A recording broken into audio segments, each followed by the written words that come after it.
পৃথিবীতে আমাদের জন্য, মানুষের জন্য একটা সুস্থতা জীবনের বড় এক নিয়ামত। আপনার টাকা পয়সা বাড়ি গাড়ি সব আছে, কিন্তু আপনি অসুস্থ। এই জীবনের কোনো দাম আছে? কেউ চাকরিতেও নিবে না, ব্যবসায়ও। বরং আপনি দায়েমান অসুস্থ থাকলে আপনার আপন ঘরের লোকেরা ঘৃণা করতে শুরু করবে। তাহলে সুস্থতা বড় এক দামি নিয়ামত। টাকা পয়সা বাড়ি গাড়ি থাক না থাক টেনশন নেই, আমি সুস্থ, আমার হাত সুন্দর সুস্থ, আমার চোখ সুস্থ, দিমাগ সুস্থ, আমার থেকে পৃথিবীতে ভালো আর কে আছে? শুকর আদায় করা উচিত। সুস্থতাকে কাজে লাগানো দরকার। আর আল্লাহ পাক প্রত্যেকটা মানুষকে সুস্থ থাকার জন্য আল্লাহ নিজে দয়া করে একটা মহা ঔষধ দিচ্ছেন ফ্রি। এই তোমরা উঠো কেন? এত ডিস্টার্ব করলে কেমনে বয়ান? বসা, এখানে বসো। আহাম্মক কোথাকার।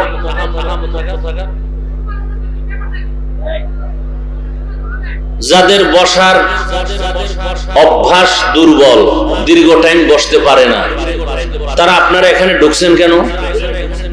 বাহিরে দাঁড়ায় দাঁড়ায় বয়ান শুনতেন, ফাঁকে ফাঁকে গিয়ে বিড়ি টাইনে আবার আসতেন, ভিতরে ঢুকে ডিস্টার্ব করেন কেন?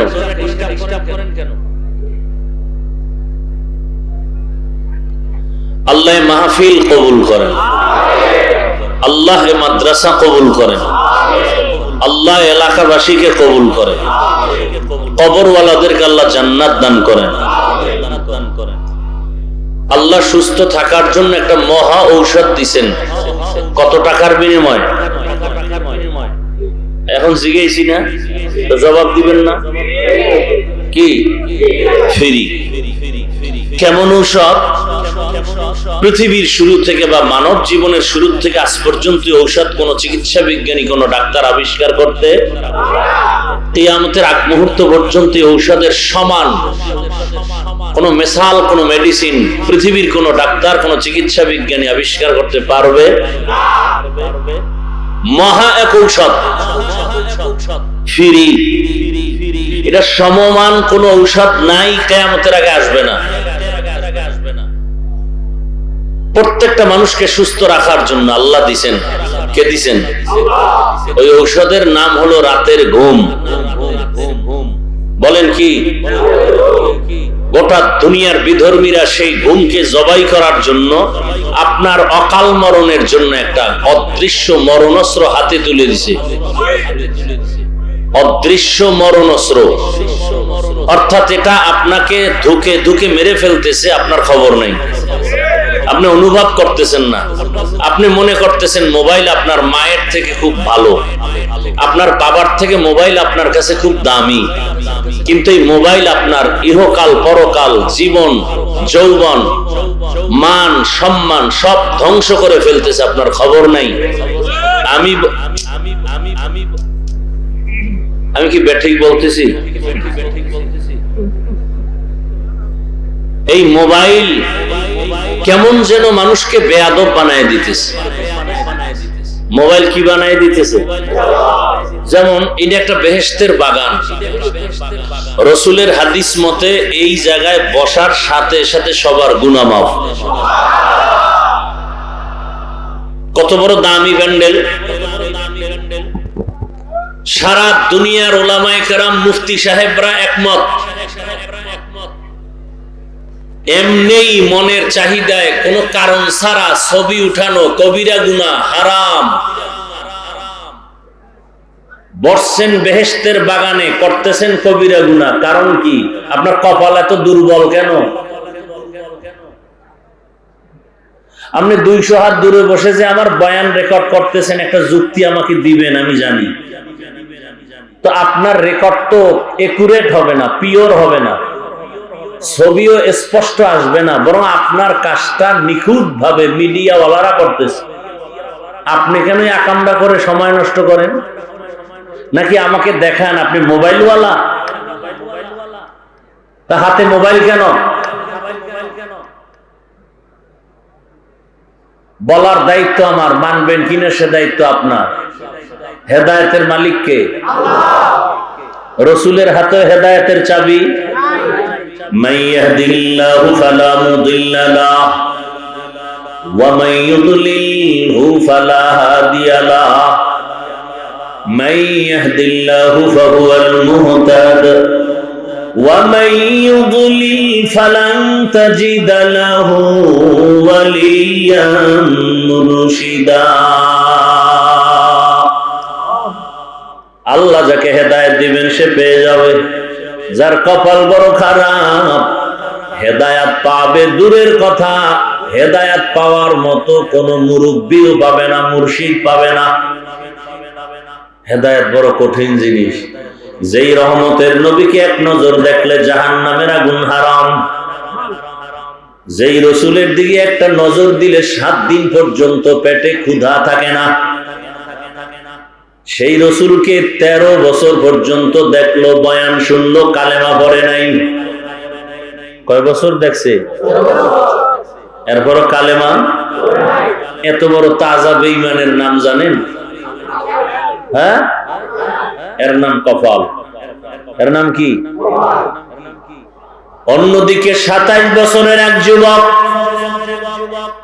হাতের মধ্যে তরবারি নিয়ে দৌড়ায়, রহমতের নবীকে জবাই করবে।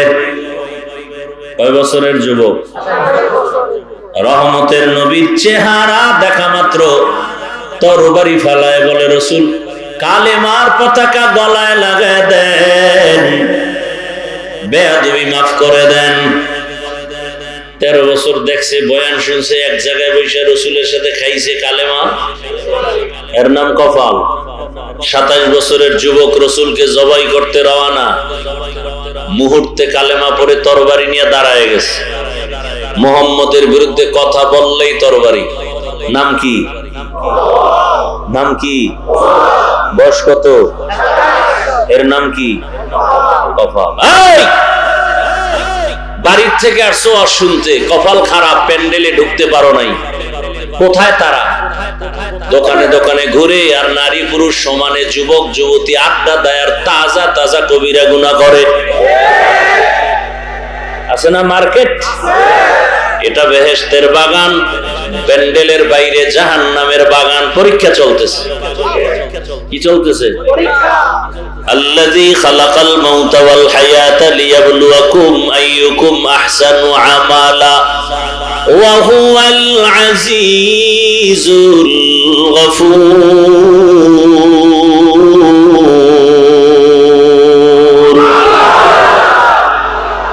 পরীক্ষা কি কঠিন পরীক্ষা জানেন?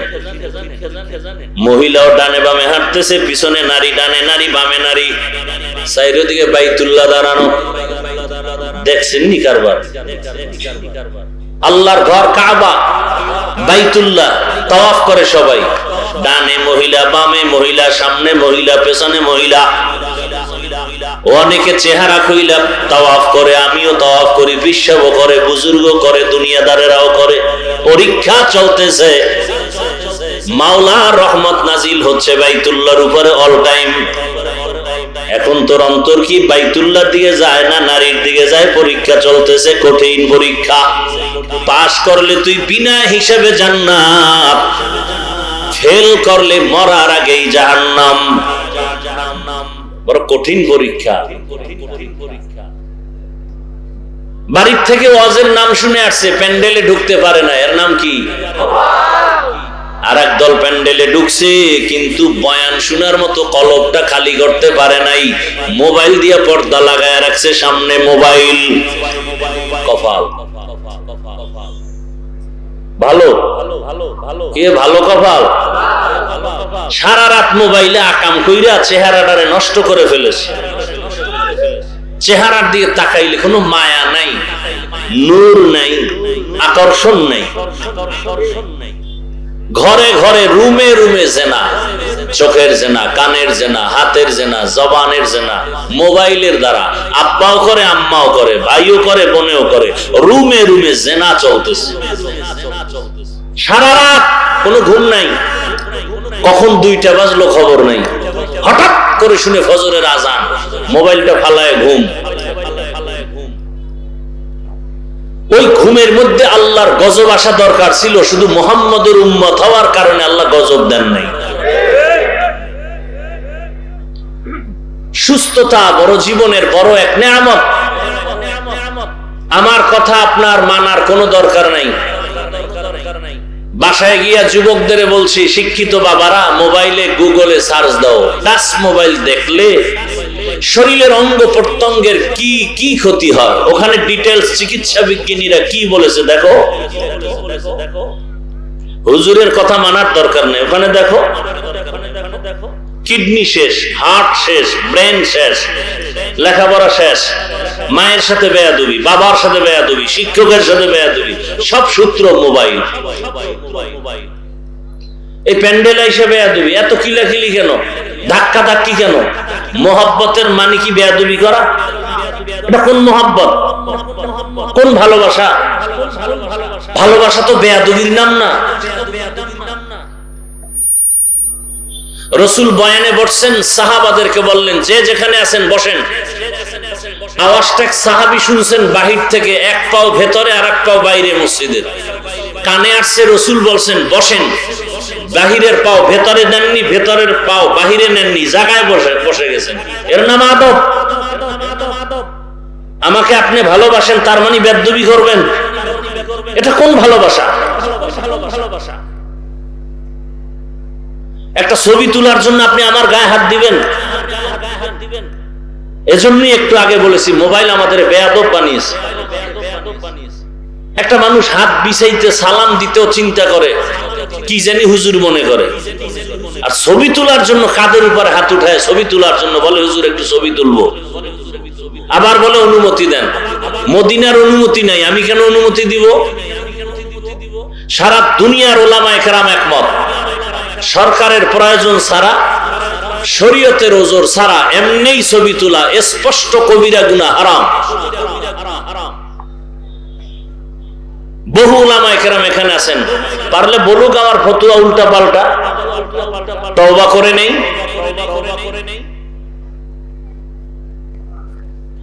এখানে আপনারা যারা আলেম না তারা বলেন তো, আমার চেহারাটা আপনার যুবতী বোন দেখবে, হালাল? সত্য কথা বলেন, আপনার দিল কি বলে? হালাল। তো কেন করবেন এগুলো?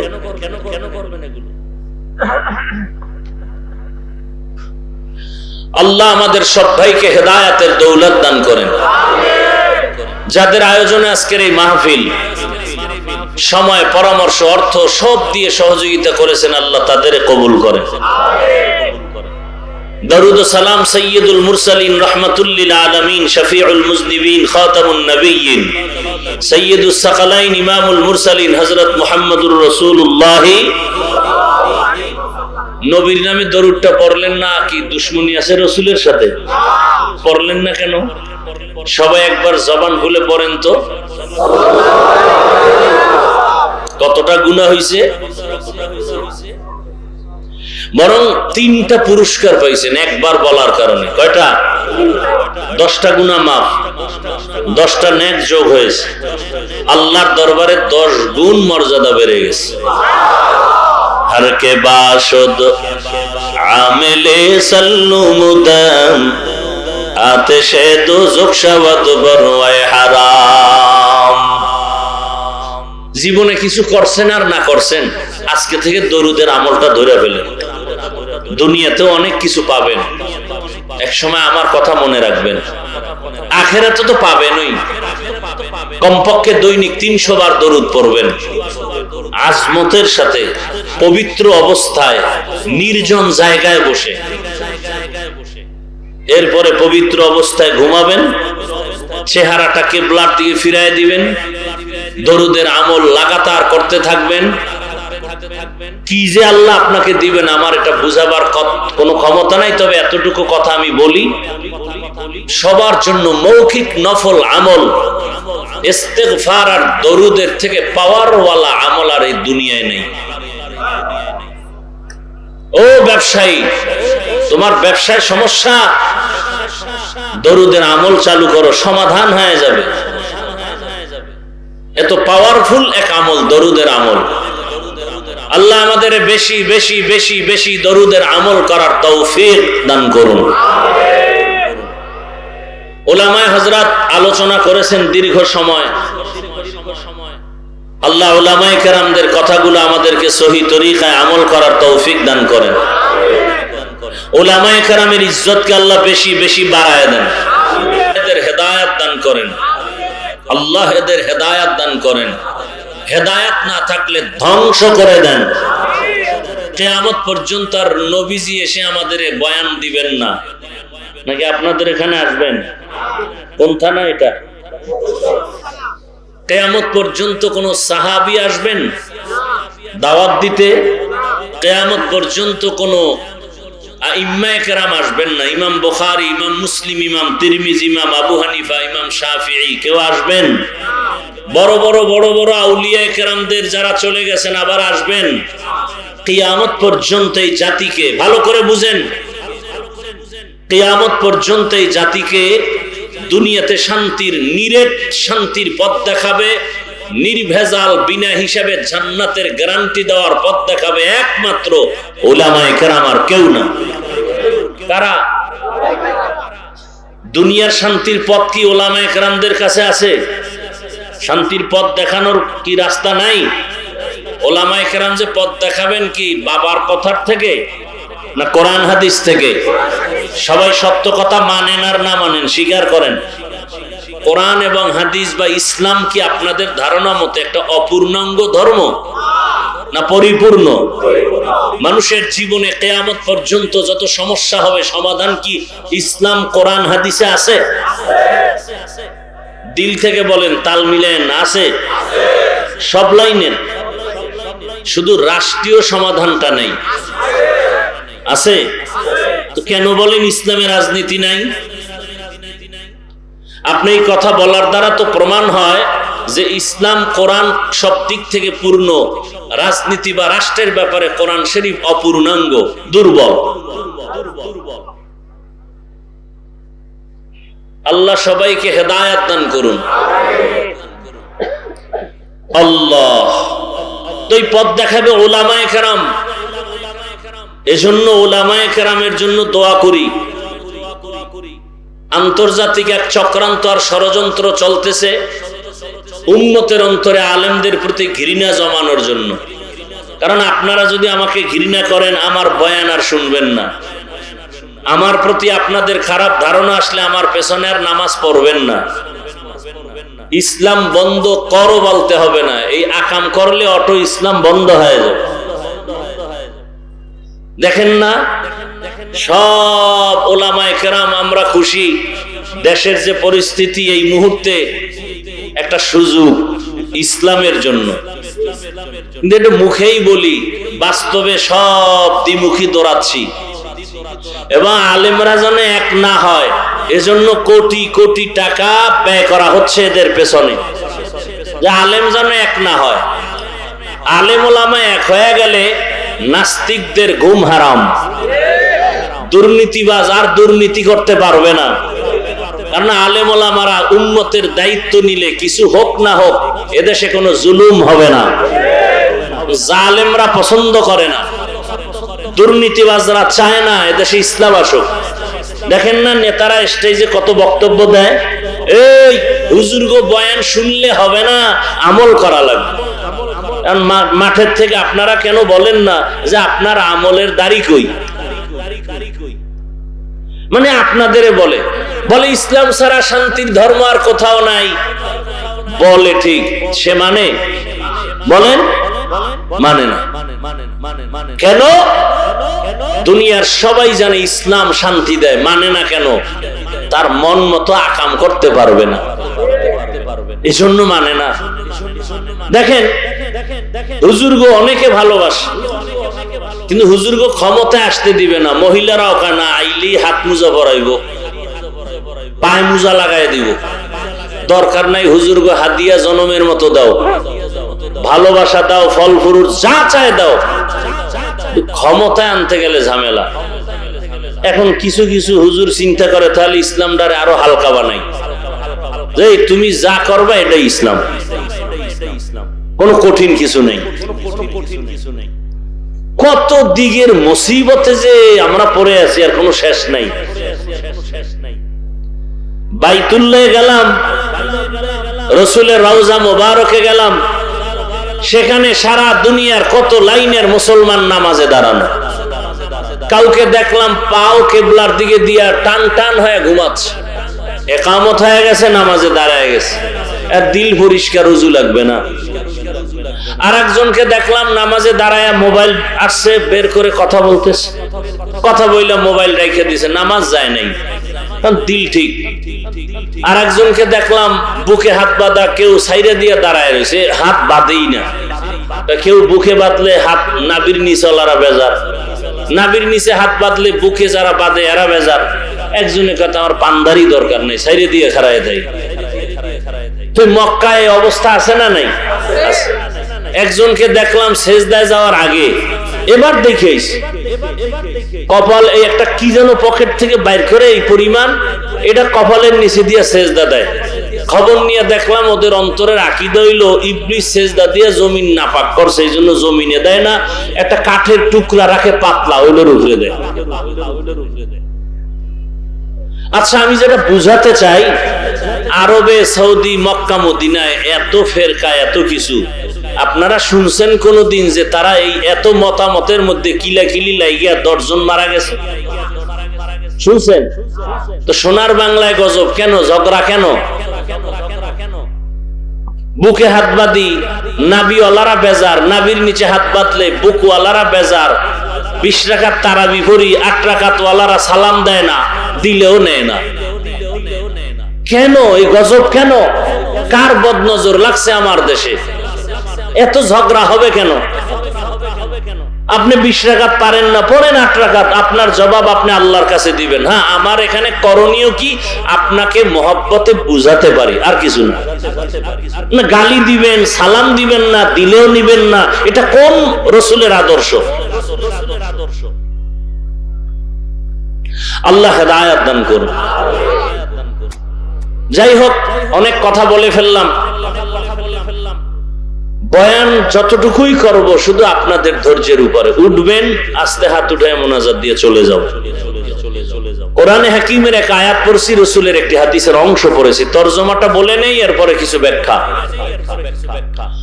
ওয়া আম্মা মান খাফা মাকাম রাব্বিহি ওয়া নাহান নাফসা আনিল হাওয়া ফাইন্নাল জান্নাতা হিয়াল মাওয়া। আল্লাহ বলেন, হাসরের ময়দানে আমার আদালতে দাঁড়াইয়া হিসাব দেওয়ার ভয়ে দুনিয়াতে যারা জিন্দা অবস্থায় নিজেকে গুনাহ থেকে বাঁচায় রাখবে, আমি আল্লাহ ওয়াদা করলাম তাকে বিনা হিসাবে জান্নাত দিব। নবীজি বলেন, ইত্তাকিল মাহারিম তাকুন আবাদান নাস। ও দুনিয়ার উম্মতের দল, সমস্ত অবৈধ হারাম থেকে নিজেরে বাঁচাও, আল্লাহ তোমার মর্যাদা মানুষের কাছে বাড়ায় দিবেন, আল্লাহর কাছেও বেড়ে যাবে। হারাম থেকে বাঁচো। আল্লাহ আদম নবীর তরজমা শেষ, এবার ব্যাখ্যা শুরু। আল্লাহ পাক আদম আলাইহিস সালামকে জান্নাতে দিয়া বললেন, উসকুন আনতা ওয়া যাওজুকাল জান্নাহ। হে আদম, তোমার স্ত্রীকে নিয়া, হাওয়াকে নিয়া তোমরা জান্নাতে থাকো। ওয়াকুলা মিনহা রাগাদান হাইসু শিতুমা। মনে যা চায় গরু আর খাও। খুব খেয়াল করিয়েন, ওয়ালা তাকরাবা হাযিহিশ শাজারা ফাতাকুনা মিনাজ জালিমিন। একটা গাছের দিকে ইশারা করে বললেন, ওই গাছের কাছেও যাইবা না, যদি যাও সীমা লঙ্ঘনকারীদের অন্তর্ভুক্ত হয়ে যাবে। খুব খেয়াল করছেন আপনারা? আদম নবী জান্নাতে থাকবে, মনে যা চায় খাও। একটা গাছের দিকে ইশারা করে বললেন, ওখানে যাবাই না। কেন? ওই গাছটার মধ্যে কি আগুন ছিল? না। গাছটা কি কাঁটাওয়ালা? না। গাছের ফলে কি বিষ? বলে না। ফলটা ভিটামিন যুক্ত, শরীরের জন্য ভালো। নিষেধ করলেন কেন? আল্লাহ বলেন, আমি কিয়ামত পর্যন্ত একটা বিধান কায়েম করার জন্য নিষেধ করেছি। বাবারে যেমন বিধান দিয়েছি সন্তানেরও সে একই বিধান। ও দুনিয়ার আদম আদম সন্তান, ক্ষুধাও আছে, খানাও আছে, তবে কিয়ামত পর্যন্ত এই বিধান তোমাকে ফলো করে চলতে হবে যে খানা সব আমার আছে হালাল, সামনে খানাও রেডি, ক্ষুধাও আছে। খাওয়ার আগে চিন্তা করবা কোনটা আল্লাহর হুকুম আছে কোনটায় নাই, এই চিন্তা সব সময় করবা। স্বাধীন জিন্দেগি ভালো না, রাস্তার মধ্যে বহু কুকুর ঘুরে, কোনো দাম নাই। মালিকের শিকল লাগানো কুকুরটার অনেক দাম, ওটারে ধমক দিলে মামলা হয়ে যাবে, মালিক মামলা করবে। উড়ন্ত পাখি আকাশে উড়ে, কোনো দাম নাই। মালিকের খাঁচায় যে পাখি আটকানো, পাখির বড় দাম। জঙ্গলে হাজারো প্রাণী আছে, কোনো দাম নাই। চিড়িয়াখানার মধ্যে হরিণ বাঁধা, বাঘ বাঁধা আছে, অনেক দাম, দেখতে টিকিট লাগে। জমিনে অনেক মানুষ আছে, অনেক মানুষ, কোনো দাম নাই। আল্লাহর মহাব্বতে কালেমার লাগাম যার গলায় লাগানো, সময় মতো মসজিদে যায়, মানুষটার বড় দাম। কেমন দাম? আল্লাহ কয় শুধু দিন দিন পয়েন্ট বাড়বে। কেমন বাড়বে? বলে সারা দুনিয়ার মধ্যে তোমার ভালোবাসা কেমন। এখন তো ভালোবাসা গণা যায়, গণনা করা যায়। গণনা করা যায় না যে আমার কয়জনে ভালোবাসে? ফেসবুকের গোলাম বাবারা, গণনা করা যায় না। তোমার ফলোয়ার কত? 100, 200, 500, 1000। তা তুমি বুঝতে পারলা তোমার ভালোবাসার পার্সেন্ট কত? তোমার কত পার্সেন্ট তোমাকে ভালোবাসে? আল্লাহ কয় তোরে আজকে 500 মানুষ ভালোবাসে, যদি তুই আমারে মহব্বত কইরা চলো তোরে আরো মানুষ ভালোবাসবে। আজকে তোরে শুধু হুজুর ভালোবাসে, আমারে যদি মহব্বতের নজরে দেখিয়া ভালো আমল করো চলো, যারা হুজুর না তারাও তোরে মহব্বত করবে। আরো তুই বিনয়ী হয়ে চল, আমল বাড়া, আরো মর্যাদা বাড়বে। বলে কেমন? এখন তোরে মুমিন ভালোবাসে, কিছুদিন পরে বেঈমানরাও তোরে স্যালিউট দিবে, তুই যা বলবি মেনে নিবে। খাজা মঈনুদ্দিনের ইতিহাস পড়ো, ভারতের জমিনে মদিনাতুল মুনাওয়ারা থেকে দাওয়াত দিতে আসছেন। মদিনাতুল মুনাওয়ারা থেকে ভারতের জমিনে ঘুরে ঘুরে কালেমার দাওয়াত, লক্ষ লক্ষ বিধর্মী তার হাতে কালেমা পড়েছেন। মা কয় এটা তোর বাহাদুরি কি? আসলে সব বাহাদুরি আমি মায়ের। খাজা মঈনুদ্দিন চিশতি আজমিরি বলেন, মা তোমার কিসের বাহাদুরি একটু বলো। মা বলে, সন্তান আমার গর্ভে তুই যখন আসছো, আল্লাহর জাতের কসম আমি এক রাত ঘুমাই নাই, সেজদায় পড়ে মালিকের দরবারে কান্না করেছি, ও দয়ার মালিক আমার গর্ভের সন্তানকে তোমার ওলি হিসাবে তুমি পাঠাও। দোয়া না করলে হবে? ইব্রাহিম নবী দোয়া করেন, রব্বি হাবলি মিনাস সালিহিন। আল্লাহ বলেন, ফাবাশশারনাহু বিগুলামিন হালিম। দোয়া বড় দামি এক সম্পদ। আর দোয়া হুয়াল ইবাদা। রহমতের নবী বলেন, দোয়া হলো আলাদা একটা স্বতন্ত্র ইবাদতের অংশ। এরে নবীরা আসে, তাহলে তোমাকে দুনিয়ার সব বেঈমানরাও ভালোবাসবে। কয় আরো কি মর্যাদা বাড়বে নাকি? বলে হ্যাঁ, আরো আমল বাড়াও, মর্যাদা বাড়বে। বল কেমনে? এখন তোমাকে জগতের মুমিন বেঈমান সবাই ভালোবাসে, কিছুদিন পরে দেখবা তোমার উপরের ভালোবাসা বেড়ে যাবে। উড়ন্ত পাখিও তোমারে ভালোবাসবে, নদীর মাছ তোমারে ভালোবাসবে, জঙ্গলের প্রাণী তোমারে ভালোবাসবে। তখন তুমি বাঘের সাথে কথা বলবা, বাঘ শুনবে, পাখিরে কথা বলবা, পাখি শুনবে। এরকম ঘটনা জমিনে আছে না নাই? খাকো বাদ আবো আতিশ বান্দাম বামানো তু মুর্দা বাহক জিন্দা। উজানি একটা জায়গা আছে, কচুয়া থানা, চাঁদপুর জেলা, কুমিল্লার পার্শ্বে। এর পাশে আরেকটা জেলা আছে নোয়াখালী। নোয়াখালী জমিনের এক সন্তান কোটিপতির সন্তান, বাবায় টাকার বালিশ বানায় ঘুমায় বলতে গেলে এই পরিমাণ টাকা। এর সন্তান কোন এলাকা? নোয়াখালী।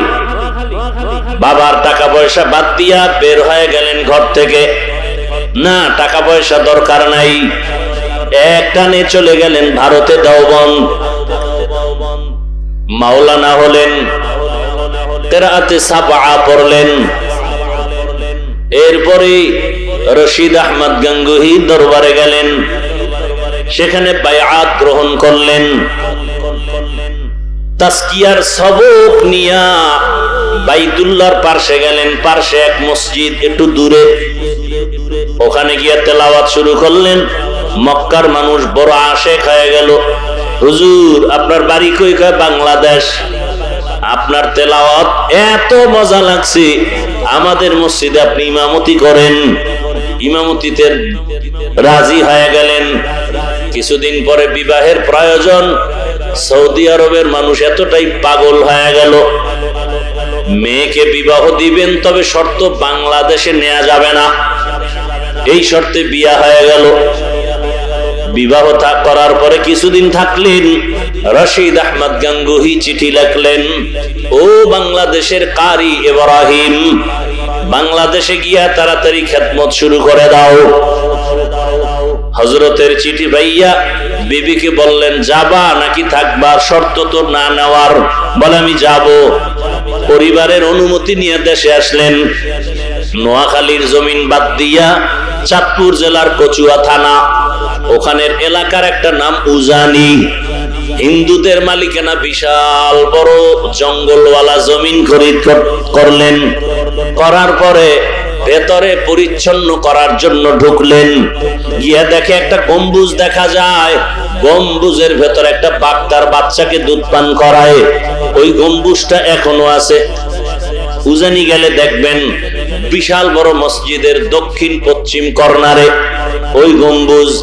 কারি ইব্রাহিম কয়, রে বাপ, বনিয়াদম এখানে আসছে থাকবে, তুমি তোমার গন্তব্যে চলে যাও।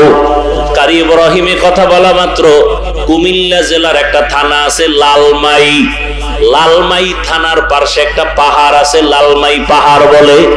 বলতে বলতেই বাঘ তার বাচ্চা কাঁধে নিয়ে লালমাই পাহাড়ে রওয়ানা। আপনি মাথা পাগল হয়ে যাবে, এটা কেমন করে সম্ভব? আপনি বলবেন এটা হতেই পারে না। আল্লাহ কয় আমার কুদরতের দ্বারা সম্ভব। আল্লাহর কাছে মানুষের থেকে প্রিয় কোনো বস্তু নাই, প্রাণী নাই, আর মানুষের মধ্যে আল্লাহর কাছে সবার থেকে দামি ইন্না আকরামাকুম ইনদাল্লাহি আতকাকুম, যারা আল্লাহর মহব্বতে তাকওয়ার উপরে চলে তারা আল্লাহর কাছে দামি। এইবার যারা একটু মাস্তানি ভাব নিয়ে বলে তোমরা এই কথা মানি না, শিরিক করছো, আপনার কাছে আমার বিনয়ের প্রশ্ন জবাব দিয়া তারপরে যাইয়েন, আপনারাও জবাব দেন। আপনাদের গ্রাম অঞ্চলে গরু দিয়া চাষাবাদ করেনি? করে। যারা চাষি গরুর হাল চাষ করে এরা কত ডিগ্রি পাস? BA pass. সাধারণ মানুষ, তাই তো? কথা বলেন না কেন? সাধারণ মানুষ। আচ্ছা আমাকে বলেন, সত্য কথা মানেন আর না? হাসরের ময়দানে আল্লাহর আদালতে দাঁড়াইয়া হিসাব দেওয়ার ভয় অন্তরে জমা করিয়া যারা দুনিয়াতে গুনাহ ছেড়ে দিবে, আল্লাহ ওয়াদা করেছে আমি তাকে বিনা হিসাবে জান্নাত দিয়ে দিব। জান্নাতে যাইতে চাননি কি আল্লাহর বান্দারা? যাইতে চান? হিসাব দিয়া না হিসাব ছাড়া? আল্লাহ সবাইকে কবুল করেন। তা আল্লাহ কি বলছেন? গুনাহ থেকে নিজেকে বাঁচায় রাখো। গুনাহ থেকে বাঁচার উপায় কি? গুনাহ থেকে বাঁচার জন্য দুই দিকে দুই মেডিসিন লাগবে। যেমন গুনাহ করে ফেলেছেন এরকম লোক এখানে নাই। হাতের গুনাহ, চোখের গুনাহ, জবানের গুনাহ, অন্তরের গুনাহ করে ফেলেছি। শয়তানের দোকায় গুনাহ করেছি, এখান থেকে কেমনে বাঁচবো? আবার সামনে যতদিন আমি হায়াত পাইব গুনাহ যেন আর নতুন করে না হয়। জবানের দ্বারা যেন গুনাহ না হয়, হাতের দ্বারা যেন গুনাহ না হয়। সামনের জীবনে গুনাহ থেকে বাঁচবো কি করে? দুই গুনার থেকে বাঁচার জন্য দুই মেডিসিনের প্রয়োজন। মেডিসিনটার নাম হলো আল্লাহর ভয়। কার ভয়? আর কে দারত খৌফে হকদার দিল মাদাম জান্নাতুল মাওয়া দেহত উরা মাকাম জুজবা হকছি জে মখাজ ইনসুজা ফজলে উআ মস্তে দর জুমলা জাহা। পেছনের গুনাহ থেকে বাঁচার জন্য যে মেডিসিন লাগবে নাম হলো আল্লাহর ভয়। সামনে জীবনটা পবিত্র রাখার জন্য, গুনাহমুক্ত রাখার জন্য যে মেডিসিন লাগবে নামও আল্লাহর ভয়। আরবিতে এই ভয়টাকে বলে খাশিয়া। কোরআনের ভাষায় ভয়ের নাম তাকওয়া, কোরআনের ভাষায় এই ভয়ের নাম খাউফ। লাউ আনজালনা হাযাল কুরআনা আলা জাবালিন লারাইতাহু খাশিআম মুতাসাদ্দিআম মিন খাশিয়াতিল্লাহ। এই ভয়ের নাম তাকওয়া। ইয়া আইয়ুহাল্লাযীনা আমানুত্তাকুল্লাহ ওয়া কুনু মা'আস সাদিকিন। আল্লাহকে আমাকে ভয় কর। ইন্নামা ইয়াখশাল্লাহা মিন ইবাদিহিল উলামা। জমিনের মধ্যে যারা আসল উলামা তারা আল্লাহকে ভয় করবেন। খাশিয়াও মানি আল্লাহর ভয়, তাকওয়াও মানি আল্লাহর ভয়, খাউফুন মানি আল্লাহর ভয়। অতীতের গুনাহ থেকে বাঁচার জন্য আল্লাহর ভয় অন্তরে জমা করো। ভয়ের নাম খাশিয়া। সামনের জীবনে যেন গুনাহ না হয় এজন্য যেই ভয়টা লাগবে ওই ভয়ের নাম তাকওয়া।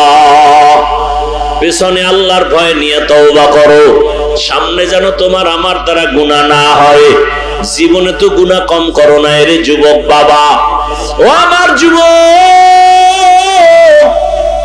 গুনাহ করতে করতে করতে করতে চেহারাটা নষ্ট।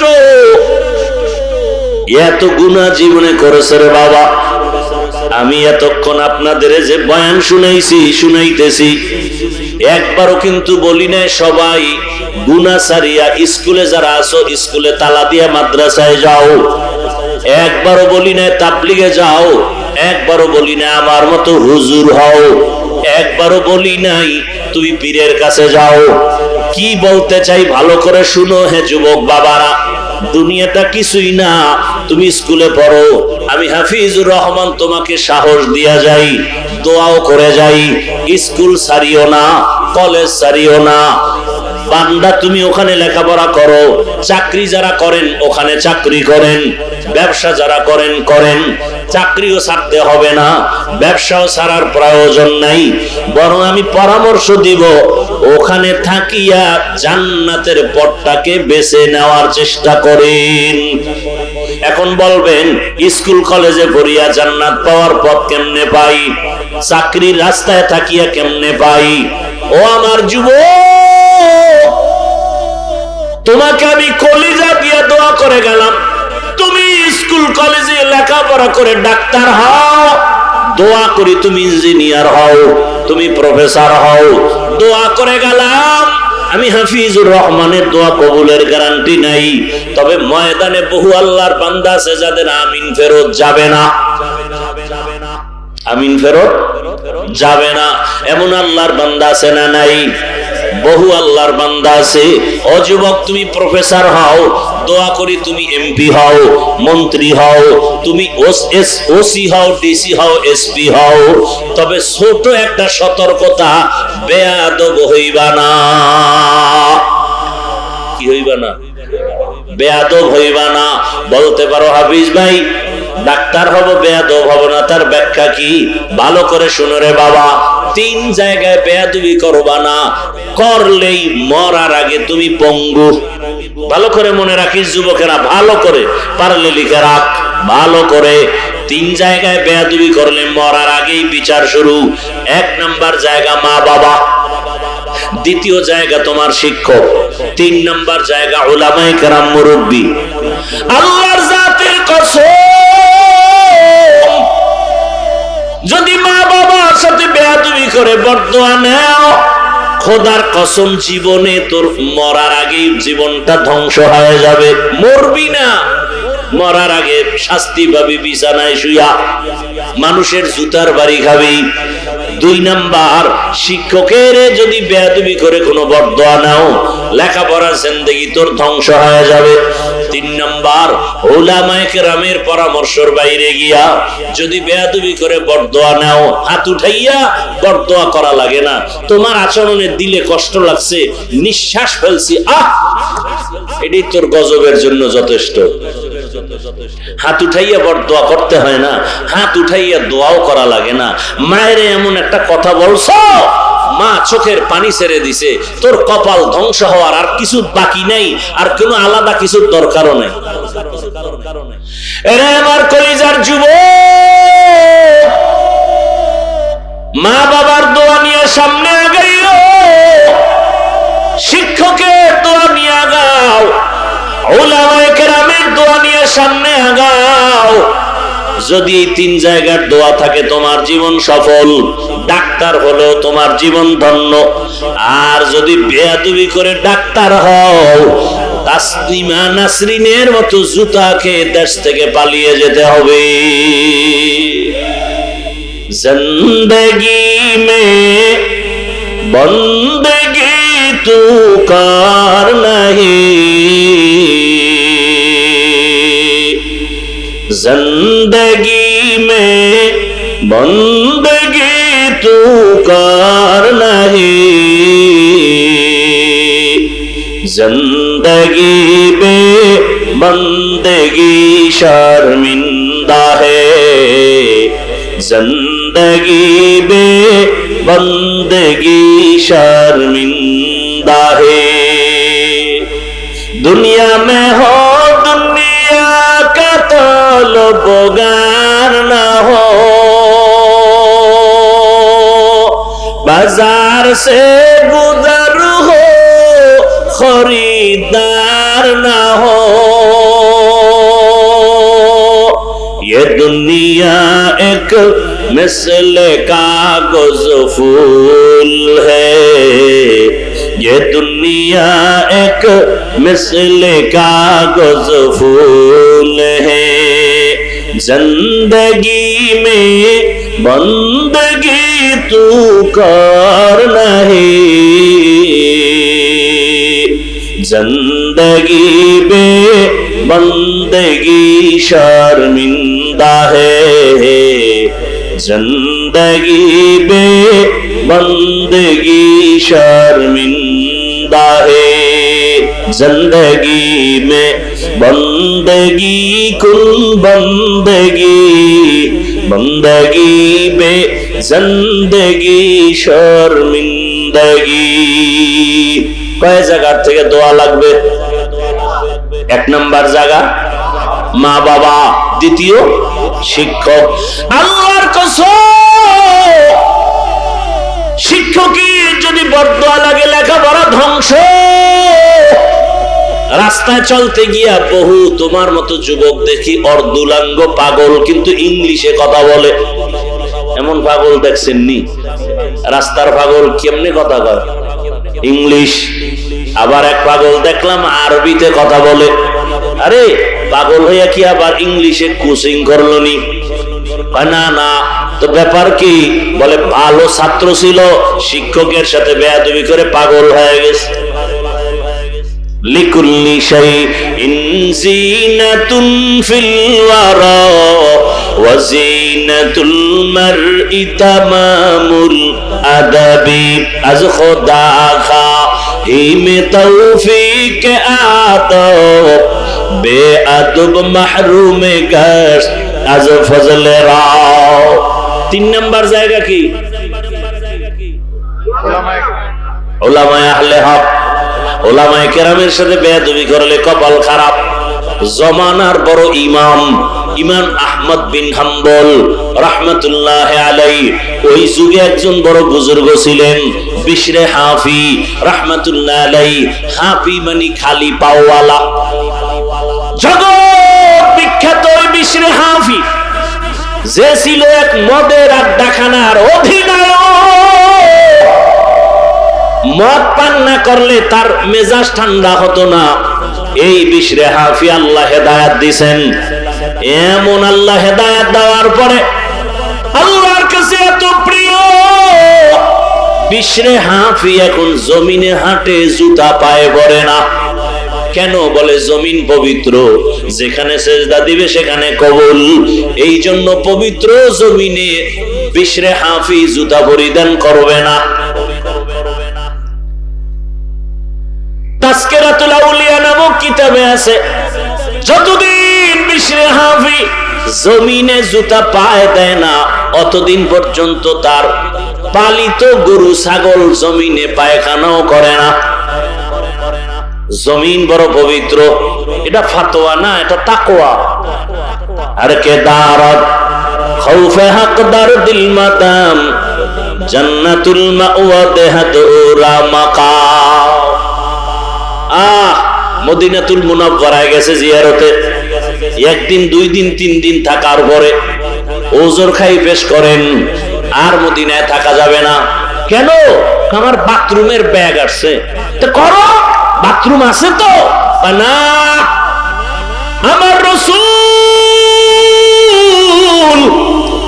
মদিনার অলিতে গলিতে হেঁটেছেন। কোথায় আমার রাসূলের কদম? রাসূল আমার যেখানে কদম দেয় সেখান থেকে মিশকের ঘ্রাণ। আমি বান্দা ওই পবিত্র জমিনে বাথরুম করব না। আর কে দারাত খাউফে হকদার দিল মাদাম জান্নাতুল মাওয়া দেহাতুরা মাকাম। বড় কঠিন। একজনে মসজিদে ঢুকতে গিয়া জুতা দুইটা খুইলা জুতার তলা নিচের দিকে রাখছে, দুই আঙ্গুল দুই জুতায় ঢুকাইয়া ঝুলায় ঝুলায় মাস্তানের মতো নিয়ে যায়, আর ভিজা জুতার বালু আর পানি মসজিদের মধ্যে পড়ে। আর একজনে পকেটে একটা পলিথিন নিয়ে আসছে, বাহিরে বৈশা জুতা খুইলা পলিথিনে ঢুকাইয়া এরপরে আস্তে করে পিছনে ধরছে। সামনে কারো ধরে নাই, বামেও ধরে না, ডানেও না, কারো গায়ে না লাগলো। ये आदब लिकुल्ली शैइन ज़ीनतुन फिल वरा व ज़ीनतुल मर्इ तमामुल अदबी।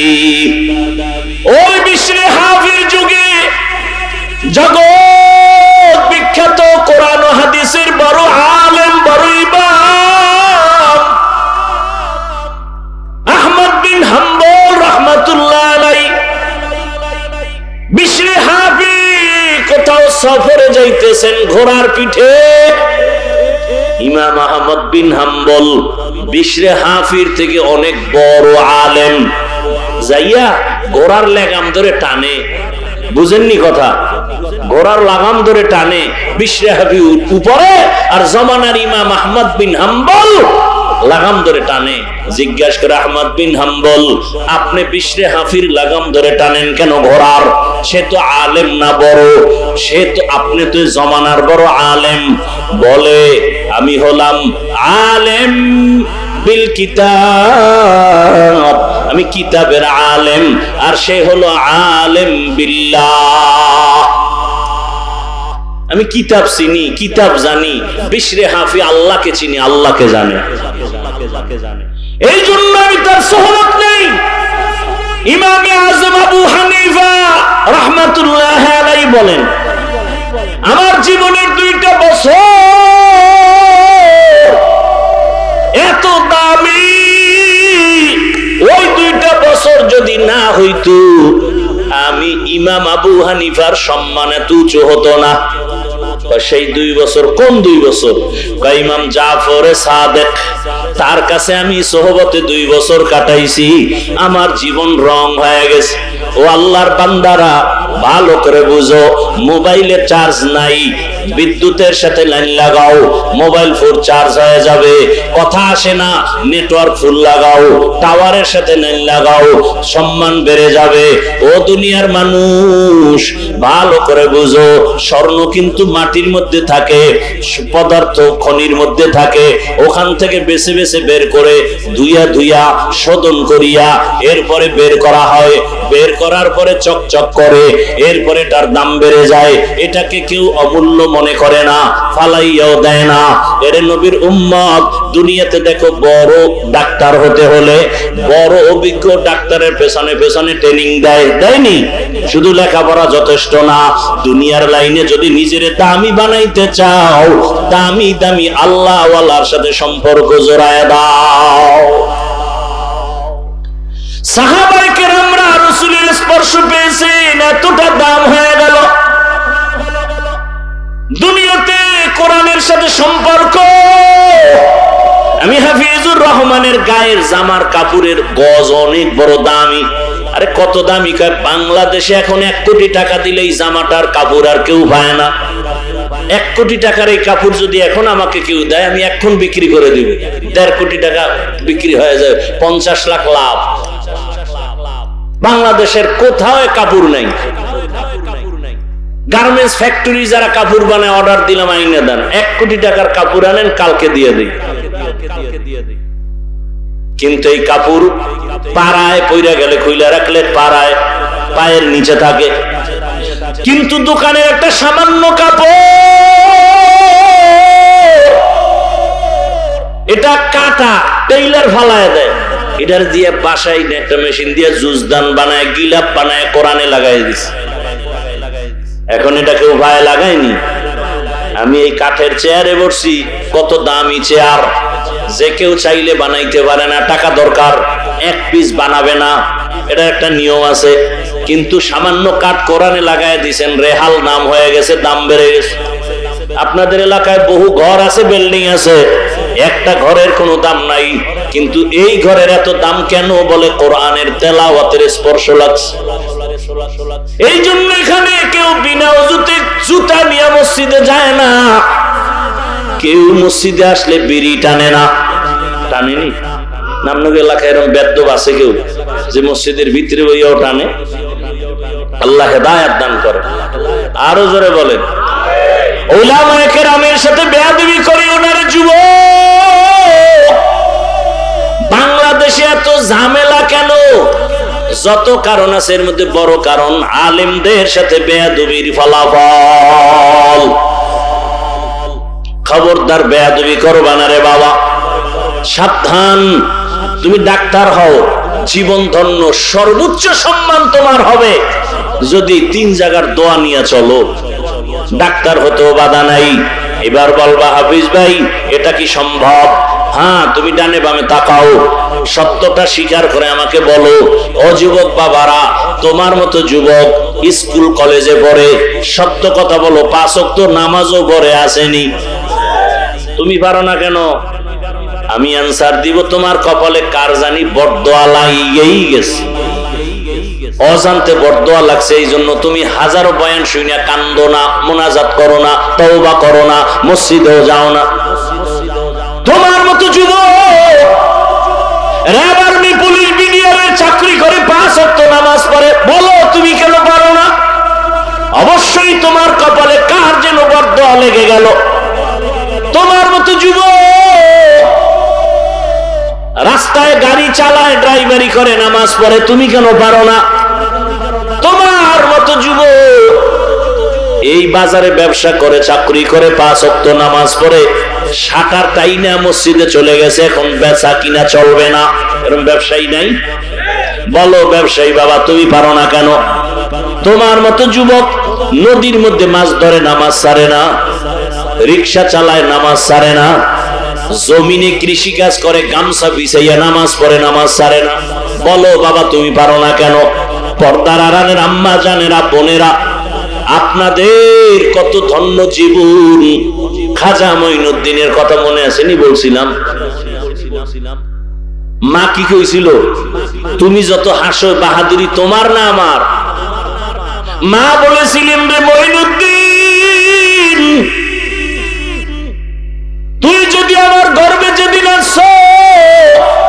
আমি মা ঘুমাইতাম না, রব্বে কারিমের দরবারে কান্না করতাম, হে মালিক আমার গর্বের সন্তান তোমার ওলি বানায় পাঠো। দুনিয়াতে আসার পরে আমি মা তোরে যতদিন দুধ পান করাইছি রে সন্তান, এক ফোঁটা দুধ বিনা ওযুতে আমি তোর মুখে দেই নাই।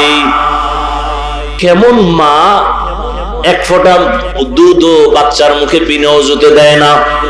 এই সন্তান জগৎ বিখ্যাত, আল্লাহওয়ালা হবে না তো কার সন্তান হবে?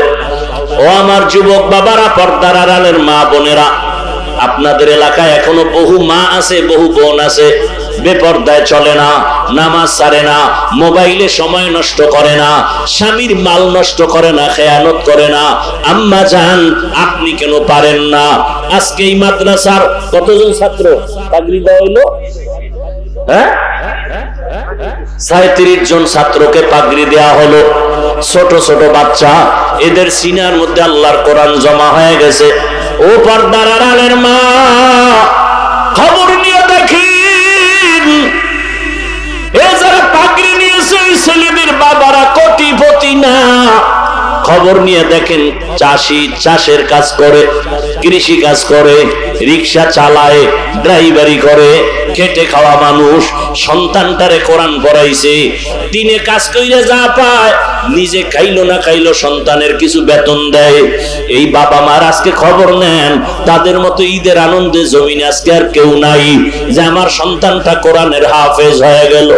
ও পর্দার আড়ালের আম্মা জান, মনে কি চায় না একজন হাফেজের মা হইয়া কবরে যাবে? একজন আলেমের মা হইয়া কবরে যাবেন, একজন আদর্শ সন্তানের মা হয়ে কবরে যাবেন।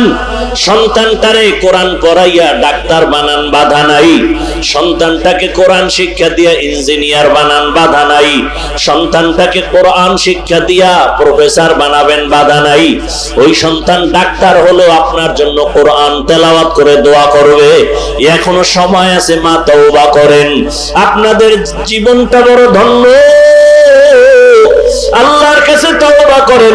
জীবনে তো বেপরদায় কম দৌড়াইলেন না, জীবনে তো মোবাইলে সময় নষ্ট কম করলেন না, আর কত মরার কি চিন্তা এখন অন্তরে আসে নাই? ও যুবক, মনের মতো গুনাহ তো কম করো নাই, মনের মতো নামাজ ছাড়িয়া মনের মতো দৌড়াইছো। মনে চাইছে পার্কে যাবা, পার্কে দৌড়ায় গেছো। মনে চাইছে মোবাইল চালাবা, সারা রাত চালাইছো, কারো বাধা মানো নাই। মনে চাইছে মেয়েদের নিয়ে আড্ডা দিবা, দিছো, কারো বাধা মানো নাই। মসজিদে যাবা না, যাও নাই, দাড়ি কাটবা, কেটে ফেলেছো, কারো বাধা মানো নাই। এখনো কি তোমার মরণের ভয় অন্তরে আসে না? আজকে তুমি এখানে তাজা যুবক বসে আছো, তুমি কি একটু ভয় করো না? সকালবেলা ঘুম থেকে এমনও হতে পারে তোমার বাবা দৌড় দিয়া মসজিদে গিয়া বলবে, ইমাম সাহেব তাড়াতাড়ি আসেন, আমার বাবা দুনিয়াতে জিন্দা নাই। মা একটা চিৎকার দিয়া বলবে, তোরা কই?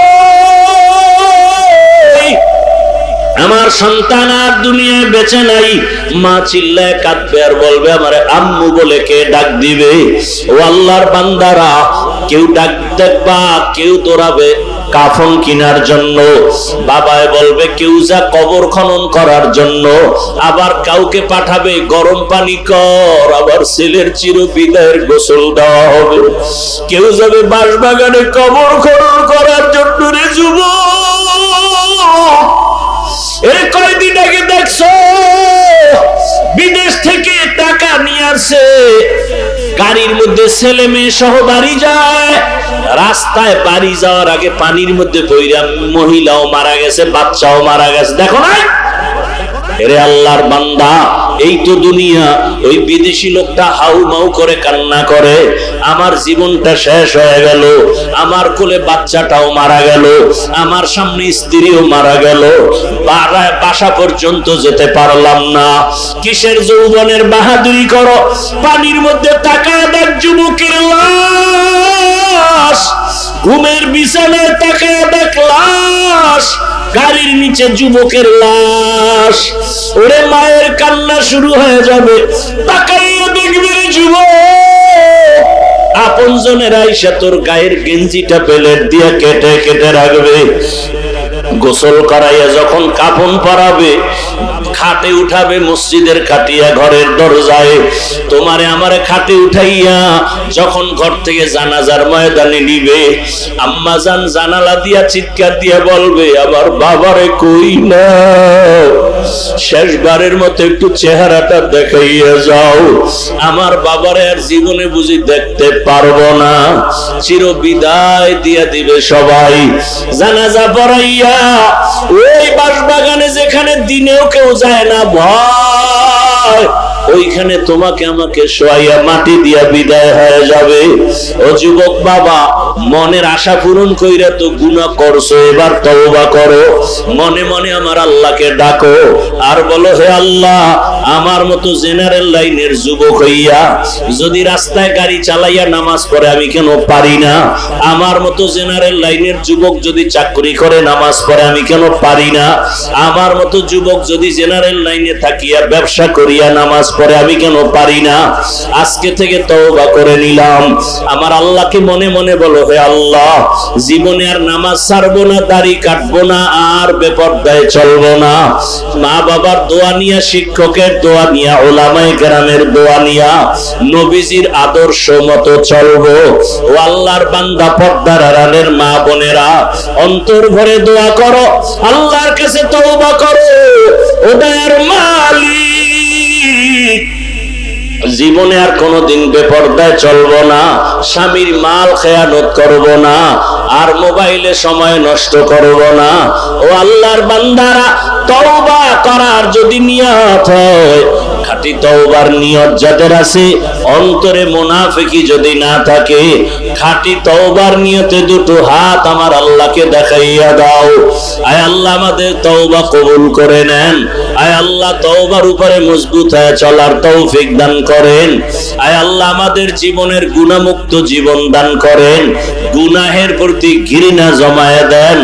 নবীজির আদর্শ মেনে চলার তৌফিক দান করেন। আমিন। এখন কি বলার টাইম? সবাই রুমাল ব্যাগ নিয়ে যাবে, আপনারা মাদ্রাসার জন্য সবাই বিসমিল্লাহ বলে কিছু দান করেন, এরপরে মোনাজাত হয়ে যাবে। ওই দায়িত্বশীলদের নামায় দেন দ্রুত, তাড়াতাড়ি।